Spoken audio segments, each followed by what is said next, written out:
부르심은 부정하게 하심이 아니요 거룩하게 하심이니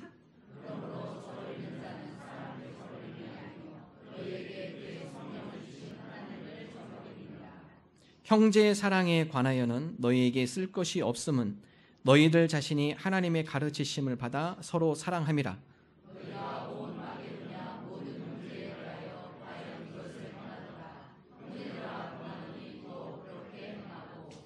또 너희에게 명한 것 같이 조용히 자기 일을 하고 너희 손으로 일하기를 힘쓰라.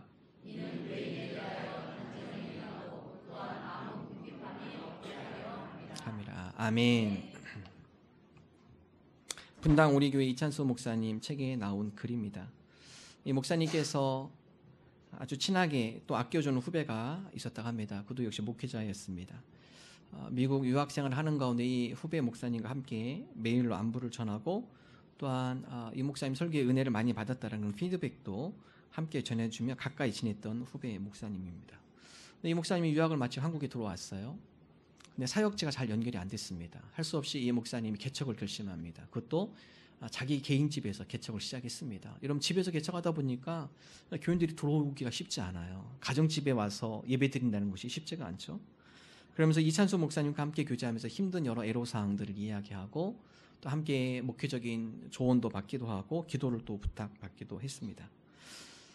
이찬수 목사님이 상당히 아끼고 성실한 후배여서 가까이 지냈는데 한 권사님께서 헌금을 하셨습니다. 이찬수 목사님 찾아와서 목사님 이 돈을 꼭 필요한 곳에 써주시면 감사하겠습니다. 그래서 꽤 큰 액수로 헌금을 하셨다고 그래요. 그래서 목사님이 회계팀에 넘겨서 교회 헌금 입력을 해놓고 기도하는 가운데 자꾸 이 개척하신 후배 목사님이 떠올라요. 그래서 권사님한테 상황을 설명을 하고 권사님께 드린 이 헌금이 이 개척하시는 목사님께 쓰이면 어떻게 했느냐. 권사님도 흔쾌히 허락을 하고 교회 절차에 따라서 후원을 했습니다. 자, 그 다음부터 문제가 발생했습니다. 그 이후에 그렇게 자주 메일도 하시고 전화도 하고 자주 찾아왔던 목사님 소식이 끊겼어요. 이 목사님이 이찬수 목사님이 생각할 때 바빠서 그렇게 개척하니까 바쁘고 분주하고 또 그 목사님이 나를 배려하는 입장에서 교회가 크고 그러다 보니까 내가 바쁜 거를 배려하기 위해서 연락을 안 한 거겠지 생각은 되는데 마음이 불편하기 시작합니다. 아니 아무래도 그렇지 그 전화 한 통 하기가 그렇게 힘드나? 아무리 그래도 그렇지 잠깐 지나가면서 한번 방문하는 것도 얼마나 궁금해요. 이 교회가 지금 개척돼서 잘 진행이 되고 있는지 궁금하기도 하고 목사님 소식이 궁금하기도 하고 그러면서 마음속에 괜히 불편한 마음이 들고요. 속상한 마음이 계속 올라오기 시작했습니다.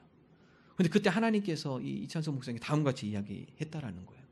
야, 네가 그래. 네가 지금 네가 그래. 너 개척할 때 너 그렇게 하나님 앞에 붙들고 매달리면서 그렇게 하나님 앞에 가까이 나오며 죽고 살기로 기도하면 그랬는데 너 지금 교회 좀 커졌다고 또 교인들이 그렇게 많고 또 그 가운데 사역자들이 많고 그렇다고 해서 네 마음이 지금 그렇잖아. 네 마음이. 그 과정을 통해 이 목사님이 회개를 했다고 그래요.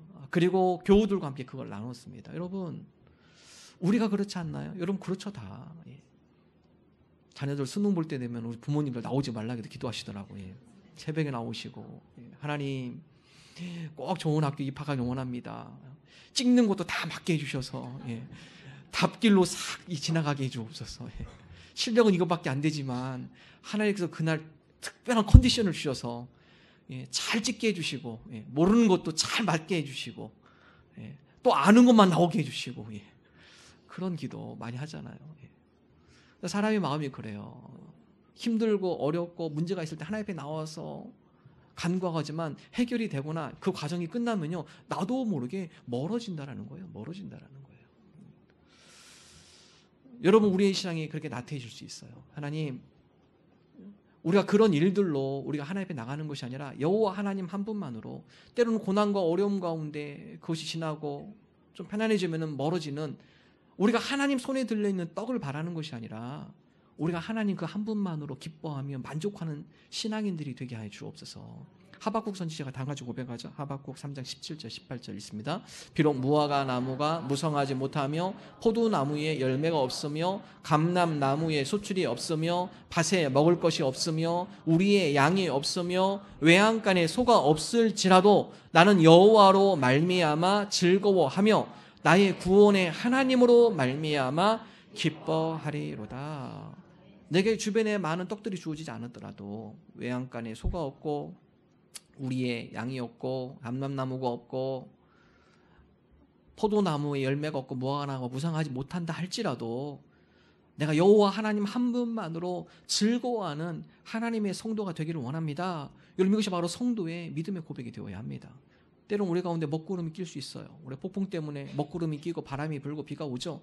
그렇다고 해서 해가 없는 건 아닙니다. 우리 인생에 먹구름이 꼈다고 해서 하나님이 존재하지 않는 게 아니에요. 때로는 우리 인생에 먹구름과 폭풍이 몰려온다 할지라도 그 먹구름과 폭풍이 지나간 이후에는 또 다른 햇빛이, 하늘 위의 햇빛이 우리에게 반짝반짝거리며 우리를 비추고 있는 겁니다. 해는 사라지는 것이 아니에요. 하나님, 때로는 우리가 이해할 수 없는 고난과 어려움을 겪는다 할지라도 그럼에도 불구하고 하나님은 살아계시고 그럼에도 불구하고 하나님은 계속 우리에게 은혜의 빛을 비춰주신 분임을 우리가 믿습니다. 우리가 이 믿음을 가지고 승리하는 하나님의 백성이 되게 하여 주옵소서. 오늘 데살로니가 말씀은요, 사도 바울이 데살로니가 교인들에게 하나님이 기뻐하시는 생활을 해야 합니다. 하나님이 기뻐하는 그러한 성도, 그러한 하나님의 백성으로 살아가야 합니다. 여러분, 하나님을 기쁘시게 하는 것 첫 번째, 하나님의 부르심에 따라 살아가면 되는 거예요. 하나님의 부르심에 합당하게 살아가는 것, 이것이 바로 하나님께서 기뻐하는 성도의 삶이에요. 하나님의 부르심에 합당하게 살아가는 첫 번째가요, 거룩입니다. 거룩. 오늘 말씀 다음과 같죠. 자, 7절의 말씀, 데살로니가전서 4장 7절 함께 읽습니다. 하나님이 우리를 부르심은 부정하게 하심이 아니요 거룩하게 하심이니. 여러분, 두 단어가 대조적이죠. 하나님께서 우리를 부르신 것, 그것은 부정하게 하심이 아니다예요. 여러분, 이 당시에 데살로니가 교회, 데살로니가 지역은요, 어마어마하게 타락한 도시입니다. 마게도니아에서 제일 수도이니까요. 해안 도시이죠. 많은 사람들이 많은 부와 쾌락을 누리며 그 가운데 윤리적으로 도덕적으로 심각하게 타락한 도시, 두 도시가요, 고린도하고 데살로니가입니다. 그래서 타락한 사람들을 표현할 때 고린도 사람이다 라는 표현을 그 당시에 쓸 정도로 고린도가 어마어마하게 타락한 도시예요. 그 고린도의 두 번째 도시로 타락한 도시가 데살로니가입니다. 어마어마하게 타락했죠. 그 데살로니가 지역에 데살로니가 교회가 세워졌는데 바울이 권면해요. 야, 너희들이 하나님의 백성으로 부름을 받았는데 데살로니가 사람들이 사는 그런 세속적인 방법을 똑같이 따라가서는 안 돼.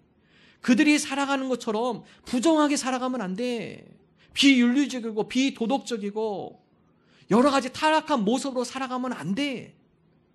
하나님께서 너희를 부르신 것은 이런 부정한 생활 가운데 살아가도록 부르신 것이 아니라 거룩하기 위해서. 너희들로 하여금 하나님의 거룩한 백성이 되기 위하여 너희를 불렀어. 그러면 너희는 하나님의 부르심에 합당하게 거룩한 삶을 살아가야 한다. 여러분, 제가 2주 전에 여러분 거룩에 대해서 함께 말씀을 나눴어요. 여러분, 거룩은요, 컷이다, 컷. 그래서 거룩하다는 것은 컷을 잘하는 거다. 그리고 출애굽기 말씀 보면, 출애굽기에 보면 하나님께서 제사장을 부를 때 구별되게 부르세요. 부르시고 제사장으로 가면 구별된 옷을 입히죠. 무엇보다도 그들 머릿속에 금으로 띠를 띄우게 하고 그 금관에다 뭐라고 씁니까? 여호와께 성결이다. 출애굽기 읽어보겠습니다. 출애굽기 28장 36절 함께 읽습니다. 너는 또 순금으로 패를 만들어 도장을 새기는 법으로 그 위에 새기되 여호와께 성결이라 하고.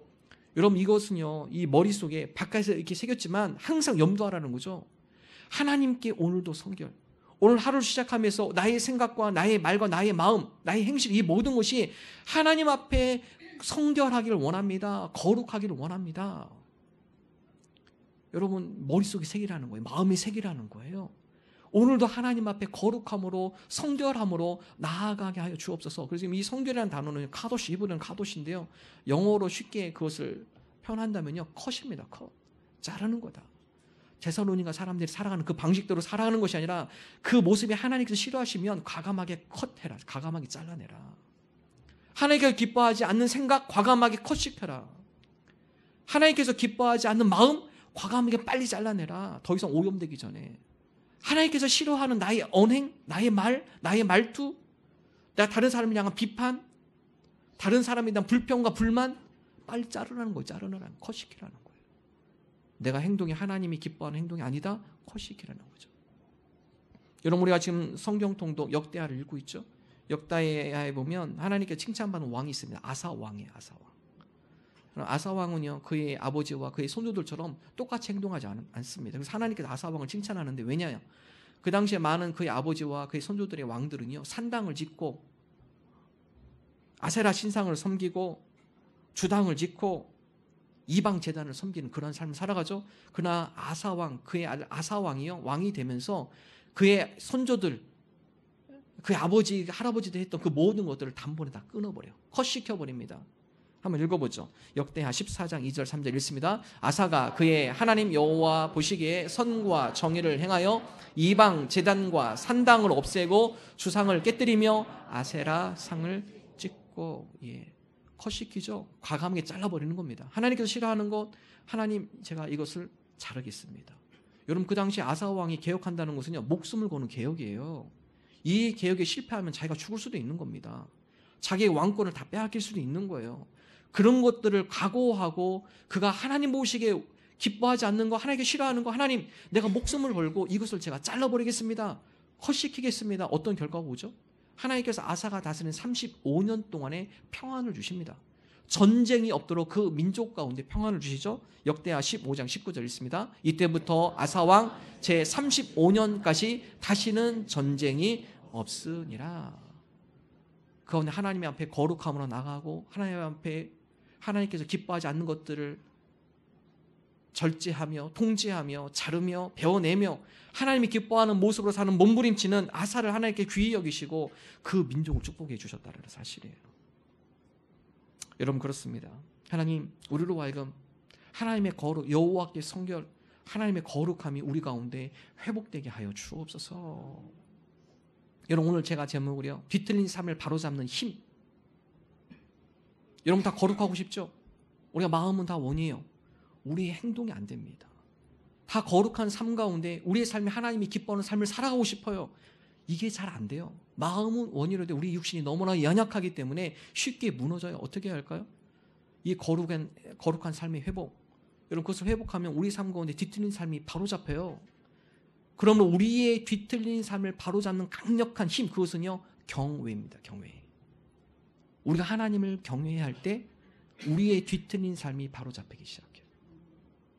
우리의 마음이 하나님을 경외하는 데 힘을 다할 때 뒤죽박죽 되어졌던 우리의 삶이 질서가 잡히기 시작합니다. 사람은 무엇을 경외하냐에 따라서요 그의 삶이 뒤바뀌는 거예요. 세상 사람들이 잘못된 경외심을 갖고 있습니다. 경외하지 말아야 할 것을 경외하고 살아요. 경외하지 말아야 할 것을 붙잡고 그것에 목숨을 걸어요. 그것 때문에 망하는 거죠. 그것 때문에 고난을 겪고요. 그것 때문에 어려움을 당하고요. 그것 때문에 하나님으로부터 멀어집니다. 우리가 하나님을 경외할 때 그 경외함 가운데 거룩이 우리 가운데 세워지기 시작하고 그 거룩으로 말미암아 우리의 삶이 하나님 보시기에 아름다운 하나님이 기뻐하는 삶으로 나아가게 되어지는 것입니다. 여러분 잘못된 경외심의 대표적인 인물이 창세기의 아담과 하와입니다. 아담과 하와. 여러분 그들은요 에덴 동산은 더 이상 부족한 게 없어요. 하나님께서 그 가운데 완벽하게 모든 걸 다 주셨어요. 심지어 질병까지도 없어요. 아담과 하와 만족하죠? 근데 그 가운데 사단이 와서 유혹을 합니다. 에덴 동산 중앙에 선악과 너 그거 있지? 너 하나님께서 왜 그걸 못 먹게 하는 줄 알아? 너 그거 먹으면 네가 하나님처럼 되기 때문에 그래. 그래서 못 먹게 하는 거야. 한번 읽어보겠습니다. 창세기 3장 4절 5절 있습니다. 뱀이 여자에게 이르되 너희가 결코 죽지 아니하리라. 너희가 그것을 먹는 날에는 너희 눈이 밝아져 하나님과 같이 되어 선악을 알 줄을 하나님이 아시니. 너희가 그것을 먹는 날에는 너희 눈이 밝아질 거다. 하나님과 같이 되어 선악을 알 줄 하나님 아십니다. 너희가 그걸 먹는 순간 너희가 하나님처럼 되는 거야. 아담과 하와가 여기에 마음이 쏙 빠지죠. 보기만 해도 탐스럽고 먹음직스러워요. 거기다가 이걸 먹으면 하나님처럼 우리가 올라갈 수 있어? 여러분 우리가 시험 드는 것 중에 하나는요 하나님의 위치에 우리가 가 있는 겁니다. 그래서 여러분 신앙의 출발은요 나인가 하나님인가 이 두 갈래로 시작해요. 나 중심적인 삶은요, 내가 그 가운데 주인이 되는 삶이죠. 하나님의 중심된 삶은 내가 하나님 밑에 있고 하나님이 내 삶 가운데 주인입니다. 하나님께 순종하며 복종하는 삶이 되어지는 것이에요. 우리가 하나님을 경외하는 삶은요, 철저하게 하나님, 우리가 하나님을 섬기며 하나님을 높이며 하나님을 예배하며 우리가 하나님을 경외하며 하나님 밑에 우리가 그간에 순종하며 살아가는 삶이 되기를 소망합니다. 여러분, 이것을 고백하며 나아가는 삶입니다. 여러분, 명심하십시오. 우리가 하나님을 경외하는 마음을 망각하면 어김없이 다른 것을 우리는 경외하게 됩니다. 왜냐하면 우리의 마음은 늘 무엇인가를 경외하는, 추구하는 마음이 있기 때문에 그래요. 그래서 하나님을 경외하는 것을 망각하거나 하나님의 일을 경외하는 것을 소홀하게 되면요, 다른 어떤 것을 강하게 경외하게 돼요. 다른 어떤 것을 강하게 찾고요, 그것이 우리 삶 가운데 중심이 되어진다는 사실입니다. 그것 때문에 상처받고 분노하고 때로는 시기하고 절망하게 되어져요. 잘못된 대상을 경외했기 때문에 그렇습니다. 그것이 그들의 삶을 더 절망적이고 실망스러운 현실로 만들어버리기 때문에 그렇습니다. 그래서 우리가 경외할 때 잘못된 경외심, 잘못된 대상, 하나님께서 만드는 피조물에 우리가 경외하는 것이 아니라 그 피조물을 만드신 하나님을 경외하는 것, 이것이 바로 하나님의 거룩한 백성의 삶의 모습이에요. 불만이 많은 사람이 있었습니다. 외국 사람인데요, 그는 다른 사람들이 부러워할 만한 모든 것을 갖추고 있었습니다. 큰 성공을 거두었고 많은 재물과 명예와 권력도 두루 갖추었습니다. 잘 가꾼 잔디밭에 달린 큰 저택을 갖고 있었고 또 여러 대의 멋진 자동차를 갖고 있었고요, 멋진 보트 등 성공에 뒤따르는 모든 것을 소유했습니다. 그런데 그에게 사랑스러운 아내와 잘 자란 4자녀가 있었습니다. 가고 싶은 곳이면 어디든지 곧바로 출발할 수 있는 넉넉한 경제적인 여유와 시간도 있고요, 최고급 맛있는 레스토랑도 자기가 마음만 있으면 언제든지 갈 수 있는 여건과 형편을 지닌 사람이었습니다. 그는 또한 건전한 교회에 출석하고 있었어요.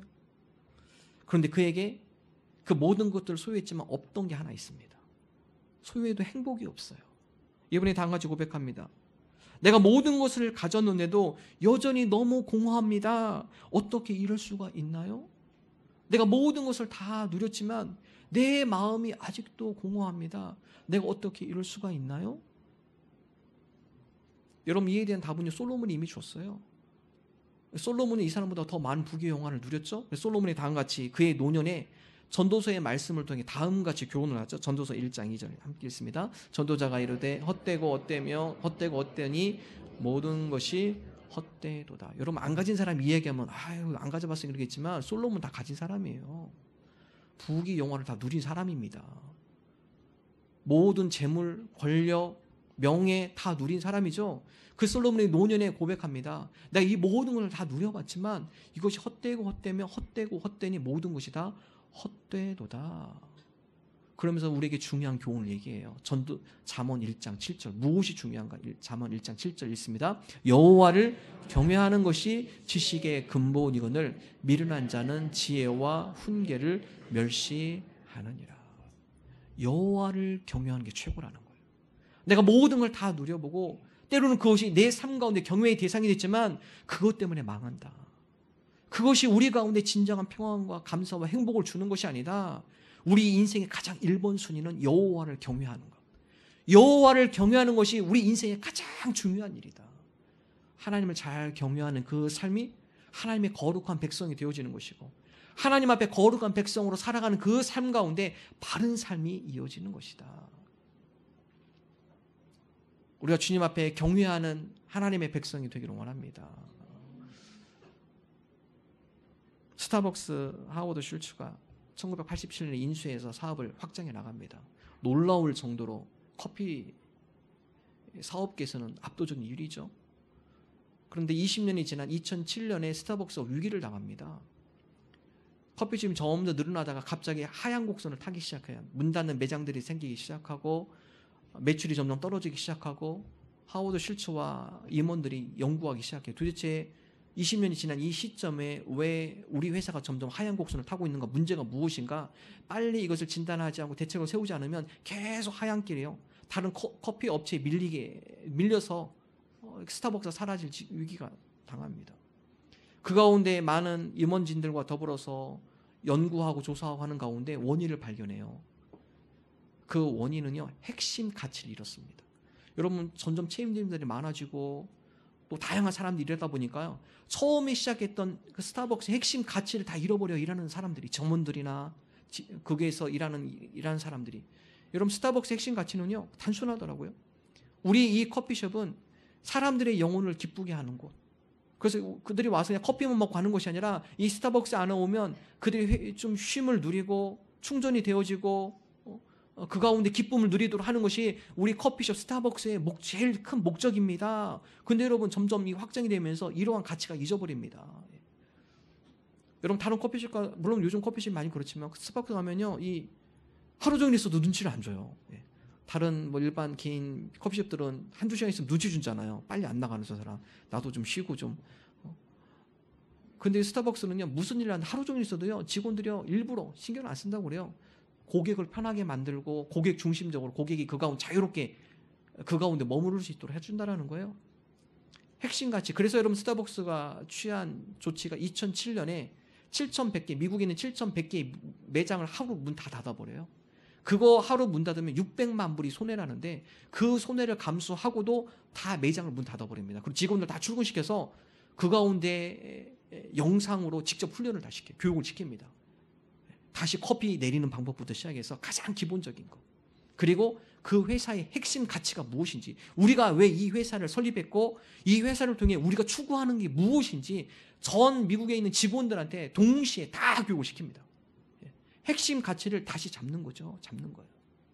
하우스가 온 워더라는 그 책에 그걸 쭉 소개하면서 그것에서 주장하는 게 있어요. 모든 건 변한다. 변한다. 우리가 이 핵심 가치를 갖고 10년, 20년 계속 가는 것이 아니라 사람들이 변하기 때문에 이 핵심 가치를 받아낸 그들이 변하기 때문에 이 가치도 변할 수밖에 없다라는 거예요. 그래서 다시 그 핵심 가치를 다시 세우는 거죠. 여러분, 이 기업뿐만 아니라요, 신앙도 마찬가지입니다. 신앙생활 안 변할 것 같으세요? 신앙생활 점점 가면서 물론 성장한 사람도 있어요. 처음에 시작했던 그 뜨거운 열정이 시간이 가면서 변질됩니다. 바뀌어져요. 여러분, 이것의 가장 첫 번째 신호가요, 예배입니다. 예배. 신앙이 변질됐다는 거, 내 신앙이 여러 열정이나 신앙이 소홀해졌다는 거 무엇을 통해서 알 수 있느냐? 예배를 통해 알 수 있어요. 예배라는 건 뭐죠? 하나님을 경외하는 겁니다. 예전에 그렇게 은혜를 받았을 때는 하나님을 경외하는 이 자리가 기다려지고, 하나님 예배하는 이 자리가 사모가 되어지고, 이 자리와 하나님 예배하면서 큰 은혜와 감격이 있는데, 예배를 드려도 감격이 없으세요? 변질의 증거입니다. 예배에 대한 사모감이 점점 사라지고요, 예배에 대한 비중이 점점 여러분 줄어들고 있나요? 나의 신앙이 식어가가 또 있는 증거입니다. 증거. 오늘 성경 우리로 하여금 하나님을 경외하는 것, 이것이 바로 지식의 가장 근본, 가장 중요한 일이다. 오늘 저와 여러분이 하나님을 경외하는 데 힘을 다하기를 원합니다. 하나님을 예배하고 이 예배 시간뿐만 아니라 우리의 매일의 삶 가운데 하나님을 경외하는 마음을 가지고 나아가게 하여 주옵소서. 중국에 선교했던 허드슨 테일러 선교사님, 이 선교사님이 중국 선교하면서 여러 어려움을 겪어요. 그럼에도 불구하고 중국 선교를 마지막까지 감당을 하며 많은 열매를 얻습니다. 허드슨 테일러 선교사님께 후배의 선교사들, 또 주변의 사람들이 인터뷰를 많이 해요. 선교사님, 어떻게 이 중국 땅에 복음이 뿌려지기 힘들고 또 많은 핍박과 고난이 있는 이 중국 땅에 몇십 년 동안 계시면서 어떻게 이런 아름다운 선교의 열매를 맺을 수 있었습니까? 이분의 대답은 하나예요. 내가 한 것은 오직 하나입니다. 매일매일 하나님을 경외하며 하루의 시작을 하나님을 찬양하고 하나님을 경외하는데 나의 하루가 시작이 되어졌고, 그런 가운데 하나님께서 나에게 감당할 힘과 능력, 또 내가 그 가운데 선교사로서 나아가야 할 바른 삶을 인도해 주셨습니다. 내가 한 게 아니라 하나님을 경외하는 가운데 하나님께서 그의 삶을 강하게 해주시고 그의 선교의 사역을 다 인도해 주셨다는 사실입니다. 오늘 우리의 삶이 하나님을 경외하는 가운데 하나님께서 우리의 삶을 인도하여 주시고 그 가운데 하나님께서 우리 삶 가운데 놀라운 은혜를 부어주시는 그 은혜를 맛보는 저와 여러분 되시기를 주님의 이름으로 축원합니다. 두 번째 오늘 말씀은 하나님의 부르심에 합당한 삶, 형제 우애예요. 데살로니가전서 4장 9절 우리 함께 한 목소리 읽습니다. 형제의 사랑에 관하여는 너희에게 쓸 것이 없음은 너희들 자신이 하나님의 가르치심을 받아 서로 사랑함이라. 데살로니가 교인들로 하여금 하나님을 경외하는 것, 그 가운데 거룩함, 하나님의 부르심은 거룩함입니다. 그리고 하나님의 부르심, 그 가운데 합당하게 사랑하는 것은 형제를 사랑하는 것입니다. 지난주 말씀드렸죠. 데살로니가 교회는 그런 부분이 있어서 모범적인 교회였어요. 그래서 사도 바울이 데살로니가 교회를 칭찬합니다. 데살로니가 디모데를 파송해서 그 가운데 데살로니가의 소식을 들어보니까 믿음과 사랑의 기쁜 소식이 그 가운데 있습니다. 믿음으로 강하고 그 가운데 서로 사랑하고 격려함으로 여러 고난과 환난을 이 교회가 잘 극복하며 나아가고 있습니다. 그리고 오늘 말씀은 하나님의 가르치심을 받아 서로 사랑함이니 지금 너희들 지금 잘하고 있는데 앞으로 더욱 힘써야 한다. 여러분 데살로니가 교인에게 권면해주고 있죠. 여러분 한 줄이면 쉽게 끊어져요. 지난주 읽었죠. 다시 한번 읽어봅시다. 전도서 4장 12절 함께 읽습니다. 한 사람이면 패하겠거니와 두 사람이면 맞설 수 있나니 세 겹줄은 쉽게 끊어지지 아니하느니라. 여러분 하나님께 우리에게 가르쳐주신 지혜예요. 한 겹줄은 쉽게, 한 사람이면 쉽게 넘어집니다. 한 줄이면 쉽게 끊어져요. 그러나 그 옆에 세 겹줄, 5겹줄, 10겹줄 묶어지면요 끊어지지 않아요. 고난과 고통을 이겨낼 수 있는 힘이 되어지는 것입니다. 형제 우애가 바로 그래요. 하나님 교회 공동체 가운데 혼자 힘겹게 여러 가지 고난과 어려움을 겪어가고 있는 지체가 있습니까? 하나님 우리가 그들에게 3겹줄이 되게 해주시고 5겹줄이 되게 해주셔서 그 고난 가운데 그가 실족하지 않도록 우리가 함께 붙들어주며 그를 세워주는 형제 우애가 있는, 형제 사랑이 있는 그런 아름다운 공동체가 되게 하여 주옵소서. 예수님께서도 강조한 거죠. 율법의 완성, 하나님을 사랑하고 이웃을 사랑하는 데 다 있다. 마태복음 22장 37절 40절 함께 읽습니다. 예수께서 이르시되 내 마음을 다하고 목숨을 다하고 뜻을 다하여 주 너의 하나님을 사랑하라 하셨으니 이것이 크고 첫째 되는 계명이요 둘째도 그와 같으니 내 이웃을 내 자신같이 사랑하라 하셨으니 이 두 계명이 온 율법과 선지자의 강령이니라. 여러분 이 두 가지가 모든 성경의 핵심이라는 거예요. 이 두꺼운 성경책을 한 문장으로 요약하면 뭐라고 하시겠습니까? 하나님 사랑, 이웃 사랑이라는 거예요. 하나님을 사랑하는 데 힘을 다하고 하나님을 사랑하는 사람은 우리 주변에 있는 이웃도 함께 사랑해야 한다. 요한은 좀 더 구체적으로 얘기하죠. 지금 너 앞에 보이는 네 형제를 사랑하지 못하고 보이지 않는 하나님을 사랑하는 것은 말이 안 되는 거다. 네 앞에 있는 형제도 사랑하지 못하면서 보이지 않는 하나님을 사랑한다고? 이건 거짓말이다. 요한일서 4장 20절 21절 함께 읽어보겠습니다. 누구든지 하나님을 사랑하노라 하고 그 형제를 미워하면 이는 거짓말하는 자니 보는 바 그 형제를 사랑하지 아니하는 자는 보지 못하는 바 하나님을 사랑할 수 없느니라. 우리가 이 계명을 주께 받았나니 하나님을 사랑하는 자는 또한 그 형제를 사랑할지니라. 하나님을 사랑하는 자 또한 그 형제도 마땅히 사랑해야 함 우리에게 말씀하고 있어요. 그러므로 우리가 말로 사랑하는 것이 아니라 행함과 진실함으로 사랑합시다. 요한일서 3장 18절 함께 읽습니다. 자녀들아 우리가 말과 혀로만 사랑하지 말고 행함과 진실함으로 하자. 사도 바울은 데살로니가 교회를 칭찬합니다. 역사가 짧은 교회이지만 그 가운데 말로 사랑하는 것이 아니라 그들이 고난과 어려움 있는 형제들을 찾아가며 위로하며 권면하며 그 가운데 3겹줄이 되어지고 5겹줄이 되어지고 10겹줄이 되어짐으로 어려운 성도들이 믿음으로 이겨낼 수 있도록 붙들어준 공동체, 그 공동체를 칭찬하죠. 오늘 저와 여러분이 그러한 공동체, 그러한 3겹줄, 5겹줄, 10겹줄이 되기를 원합니다. 하나님 우리로 하여금 우리 주변에 힘들고 어려운 이들 우리가 말로만 사랑하는 것이 아니라 행함과 진실함으로 행동으로 그 사랑을 보여주는 3겹줄이 되어지는 하나님의 백성들이 되게 하여 주옵소서. 여러분 그러기 위해서는요 먼저 우리 눈에 있는 들보를 빼셔야 돼요. 예수님께서 말씀하시죠. 형제의 눈 속에 있는 티는 잘 보면서 너의 눈 속에 있는 들보는 기둥입니다. 기둥. 자기의 오점과 자기의 여러 잘못된 것은 잘 안 보여요. 남이 잘못된 건 왜 이렇게 잘 보이는지 모르겠어요. 남이 잘못된 거는 눈에 탁탁탁 들어와서요. 그리고 또 보기만 하고 얘기를 안 해도 되는데 꼭 얘기를 하셔야 돼. 안 하면 근질근질해가지고 잠을 못 주무셔. 예수님께서 다 같이 얘기하시죠. 자, 마태복음 7장 5절 함께 읽습니다. 외식하는 자여 먼저 내 눈 속에 있는 들보를 빼어라. 그 후에야 밝히 보고 형제의 눈 속에서 티를 빼리라. 우리가 비판은 잘해요. 다른 사람에게 형제에 대한 비판, 잘못된 거 지적은 잘해요. 그러나 정작 자기의 잘못은 못 봐요. 여러분, 이게 심각한 문제입니다. 여러분, 들보는요 쉽게 뽑히지 않아요. 기둥 쉽게 뽑히지 않습니다. 그래서 예수님께서 들보라고 표현하신 이유가 우리 스스로 우리 속에 있는 잘못과 허물 잘 안 뽑혀요. 다른 사람이 있는 조그만 티는 그렇게 지적을 잘하면서 자기 속에 있는 어마어마한 잘못들은 잘 안 보인다는 거예요. 인식을 잘 못해요. 내가 이런 잘못을 하고 있나. 근데 다른 사람 봤을 때는 더 잘못을 하고 있으면서 자기 속에 있는 들보는 안 보이고 남이 속에 있는 조그만 잘못, 그것만 자꾸 바라보는 모습. 그럼 형제 사랑을 하기 위해서는, 형제 우애를 하기 위해서는요, 먼저 내 속에 있는 들보를 먼저 보셔야 돼요. 형제의 모습을 보면 나는 행여나 저런 모습은 없는가? 형제들의 여러 가지 티나 혹은 여러 가지 안 좋은 모습을 보고 나도 저렇게 행동하고 있지 않나? 나를 먼저 반추해 보셔야 돼요.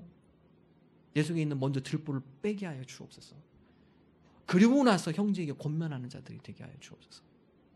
오늘 저와 여러분이 우리의 입술이 다른 사람을 비판하는 것이 아니라 하나님 나의 들보를 먼저 보게 하시고 우리가 다른 사람을 격려하고 위로하고 세워주는 그러한 소금같이 맛을 내는 그러한 하나님이 기뻐하는 입술이 되게 하여 주옵소서. 마지막 세 번째 하나님의 부르심, 그래서 바로 근면입니다. 근면.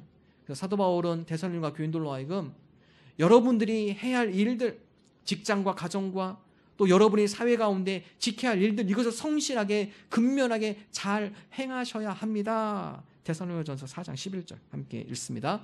또 너희에게 명한 것 같이 조용히 자기의 일을 하고 너희 손으로 일하기를 힘쓰라. 바울이 특별히 이 데살로니가 교인들에게 이 얘기를 한 이유가 있습니다. 왜냐하면 그 당시에 데살로니가 교인들 몇몇 가운데는 잘못된 종말론에 사로잡힌 사람들이 있었어요. 이제 예수님이 재림하시고 종말하는데 우리가 직장을 왜 다녀? 우리가 일을 왜 해야 돼? 이제 다 직장 그만 다니고 우리가 주님 오실 날이 얼마 남지 않았다니까 우리가 여기서 실컷 우리가 누릴 수 있는 걸 누리자. 잘못된 종말론에 사로잡혀서 일하기를 거부해요. 성도들은 그러면 안 돼. 뭐 이제 종말이 오는데 우리가 못할 일이에요. 이제 종말을 기다리는 입장인데 우리가 그 가운데 우리가 즐기며 그 가운데 우리가 할 것 해야죠. 여러분, 그들을 향하여 사도 바울의 데살로니가 교인들, 그 잘못된 종말론을 갖고 있는 그들을 향하여 바른 삶을 잡아주는 거죠. 너희에게 명언같이 자기 일을 하고 너희 손으로 일하기를 힘쓰라.